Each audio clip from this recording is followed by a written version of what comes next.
Perkenalkan, nama saya Eji Habibah Buru Sembiring dari kelas A1 pagi dengan NPM 2001020036, mata kuliah komputer semester 1, program studi pendidikan agama Islam, Fakultas Agama Islam.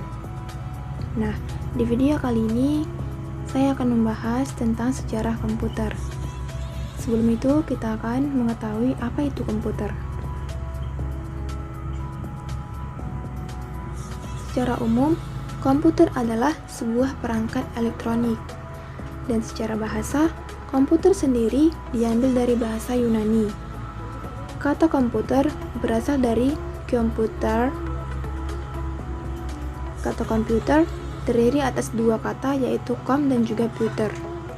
Kata kom memiliki arti menggabungkan dan puter yang artinya memikirkan perhitungan. Komputer juga berhubungan dengan kata to compute dalam bahasa Inggris yang artinya menghitung. Sementara itu, definisi lain komputer menurut Elias M. Ward, komputer adalah perangkat untuk menghitung yang bisa memproses data. Hal ini berlaku untuk data yang sifatnya digital dan juga analog. Nah, kemudian penemu komputer pertama kali di dunia adalah Bapak Charles Babbage. Ia telah memberikan berbagai penemuan untuk kehidupan manusia, salah satunya adalah komputer.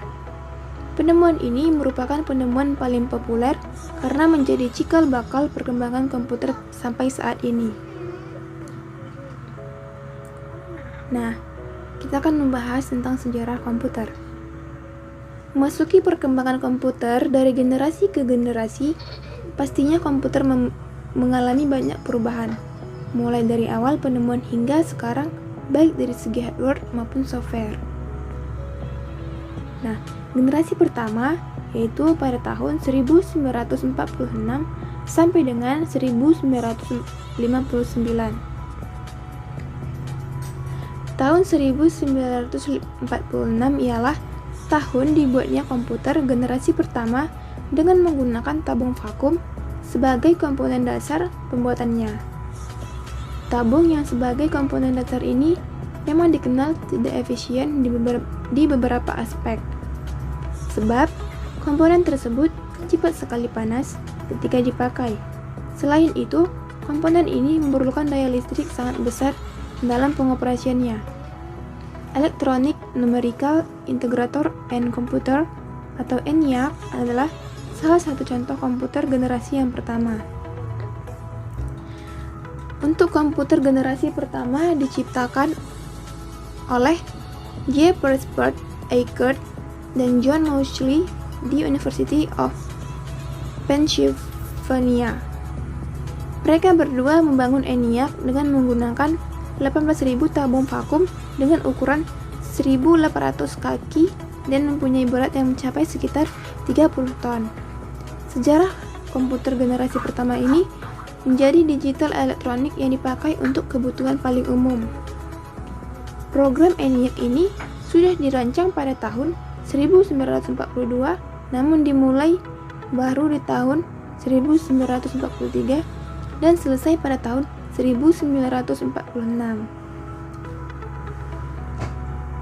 Nah, ciri-ciri komputer generasi pertama yaitu pertama, memiliki hardware ukuran yang jauh lebih besar serta memerlukan ruangan yang luas.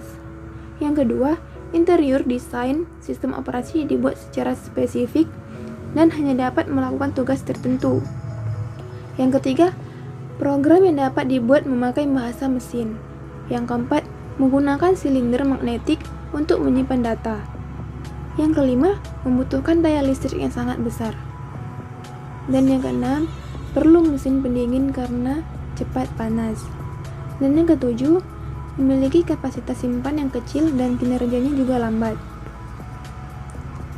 Generasi kedua pada tahun 1959 sampai dengan 1965. Nah, tahun 1999, komponen untuk merancang komputer ialah teknologi transistor, tabung vakum yang berfungsi sebagai komponen dasar di komputer generasi pertama telah tergantikan dengan teknologi transistor. Komponen ini dinilai jauh lebih efisien jika dibandingkan tabung vakum. Sejarah komputer dan perkembangannya dengan menggunakan dasar transistor mempunyai ukuran lebih kecil dibandingkan tabung vakum, daya listrik yang diperlukan lebih kecil untuk pengoperasiannya. Biaya pembuatan komputer generasi kedua juga jauh lebih terjangkau dibanding menggunakan tabung vakum di generasi pertama. Untuk bahasa pemrograman juga telah dikembangkan. Jika pada generasi pertama menggunakan bahasa mesin, untuk generasi kedua diganti menggunakan bahasa assembly dan bahasa simbolik. Dengan menggunakan bahasa pemrograman tersebut, programmer dapat memberikan instruksi dengan kata-kata. Nah, dengan ukurannya lebih kecil, komputer generasi kedua ini banyak digunakan di beberapa instansi seperti universitas, perusahaan, hingga pemerintahan. Mesin yang pertama kali menggunakan teknologi ini ialah superkomputer. IBM juga telah membuat superkomputer dengan nama Sperry, Ren, dan Stretch, serta menjadikan komputer dengan nama Large.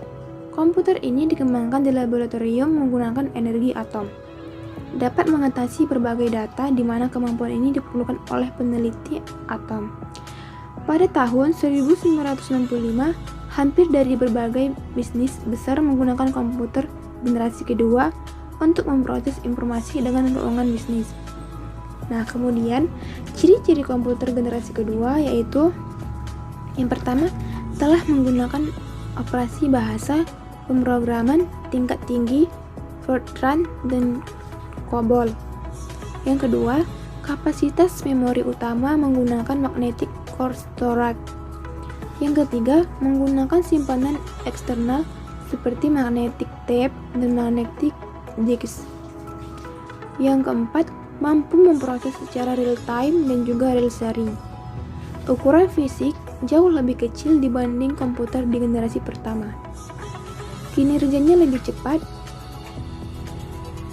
daya listrik lebih kecil, dan yang terakhir, pemakaian program ini tidak lagi terpaku pada aplikasi bisnis tapi juga pada aplikasi teknik.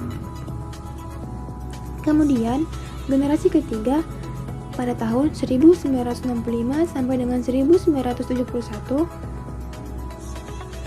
Generasi komputer ketiga ini dimulai pada tahun 1965, di mana pada masa itu komputer ini dibuat menggunakan Integrated Circuit atau ICS.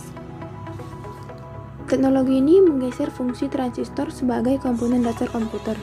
Namun, transistor masih tetap digunakan, akan tetapi ukurannya lebih diperkecil. Beberapa transistor yang berukuran kecil tersebut dimasukkan di IC bersama dengan resistor dan kapasitor. Komputer generasi ketiga ini menjadi komputer pertama yang dapat membuat operator berinteraksi menggunakan keyboard dan monitor dengan tampilan sistem operasi. Selain itu, komputer ini menghabiskan biaya yang lebih murah sehingga dapat dijangkau masyarakat umum. Komputer generasi ketiga merupakan perkembangan melalui tahap yang sangat pesat dari komputer terdahulu.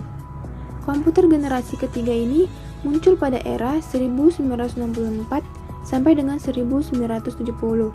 Dalam penggunaannya, transistor membuat kinerja komputer cepat panas, sehingga komputer generasi kedua mulai ditinggalkan. Nah, kemudian ciri-ciri komputer generasi ketiga yang pertama, listrik yang digunakan lebih hemat. Yang kedua, software akan lebih meningkat. Yang ketiga, harga kian terjangkau. Yang keempat, memori memiliki kapasitas yang lebih besar. Yang kelima, kecepatan menggunakan IC sehingga kinerja komputer lebih cepat. Yang keenam, memiliki kecepatan 10.000 kali lebih cepat dibanding generasi pertama. Dan yang keenam, komputer sudah dapat melakukan multiprocessing. Ketujuh, komputer sudah menggunakan visual display dan dapat mengeluarkan suara. Yang kedelapan, menggunakan penyimpanan luar seperti disket magnetik. 7. Mampu melakukan komunikasi dengan komputer lain. Nah, generasi keempat pada tahun 1971 sampai dengan sekarang. Ciri-ciri komputer generasi keempat adalah dapat menggunakan LSI atau Large Scale Integration. Yang kedua, sudah dikembangkan dengan memakai semikonduktor dan mikroprosesor yang berbentuk seperti chip untuk memorinya. Dipasarkan juga pada sektor perorangan. Dan yang terakhir, selalu muncul komputer terbaru yang lebih efisien dan mudah dibawa kemana-mana seperti laptop. Nah, yang terakhir, generasi kelima, sekarang dan masa depan. Komputer generasi kelima dibangun berdasarkan teknologi kecerdasan buatan dan masih dalam tahap pengembangan. Contoh teknologi yang sudah sering digunakan adalah teknologi pengenal suara, menggunakan pemrosesan paralel dan superkonduktor menjadi dasar dari kecerdasan buatan. Tujuan dari komputer generasi terbaru adalah untuk mengembangkan perangkat yang merespon bahasa manusia. Selanjutnya, ciri-ciri komputer generasi kelima ini. Yang pertama, komputer masih menggunakan teknologi LSI namun akan mempunyai banyak pengembangan. Yang kedua, memiliki fitur-fitur yang terus berkembang setiap tahunnya, semakin cepat dalam pemrosesan informasi. Yang ketiga, komputer memiliki kemampuan untuk mendengar, berbicara, melihat, berbicara, dan pastinya lebih canggih lagi. Bahkan, dapat memberikan kesimpulan layaknya manusia.